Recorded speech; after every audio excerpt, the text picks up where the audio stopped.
L'association Limousin Réveille-toi a réuni un peu plus de 400 personnes pour discuter autour d'une question: Limousin en Nouvelle-Aquitaine, gagnant ou perdant? Si le sentiment est celui de l'éloignement et de l'abandon, les actions sont pourtant Que lancées. notre voix n'est entendue nulle part.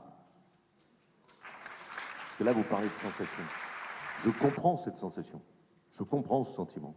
Je l'ai vécu quand je suis arrivé président de la région, avec le Périgord ou avec le Lot-et-Garonne. Ce qu'il faut faire, c'est changer ça en optimisme.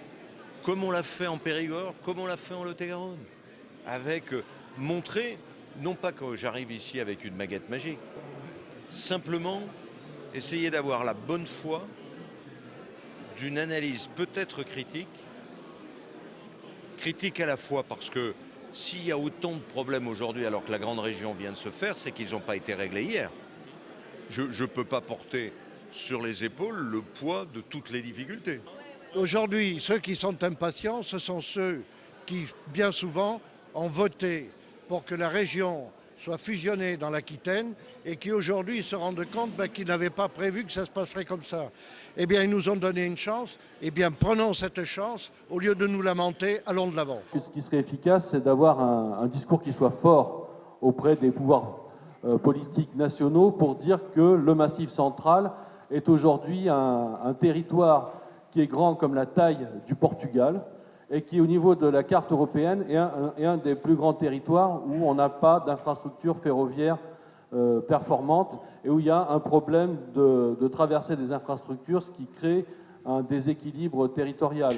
Interrogés notamment sur le désenclavement routier, ferroviaire et aérien, les élus ont donné quelques pistes. L'aéroport de Limoges devrait bientôt bénéficier de l'OSP, l'obligation de service public. La région travaille sur le ferroviaire pour partie de sa responsabilité et Alain Rousset milite pour un plus grand transfert de compétences de l'État vers la région. Et vous savez que je donnais quelques chiffres tout à l'heure. Pays basque espagnol, moins de 2 millions d'habitants, nous on en a 6 millions. On a un budget 3 fois inférieur au Pays basque espagnol. Une entreprise en Allemagne, par Célander, est 3 fois plus aidée, 3-4 fois plus aidée.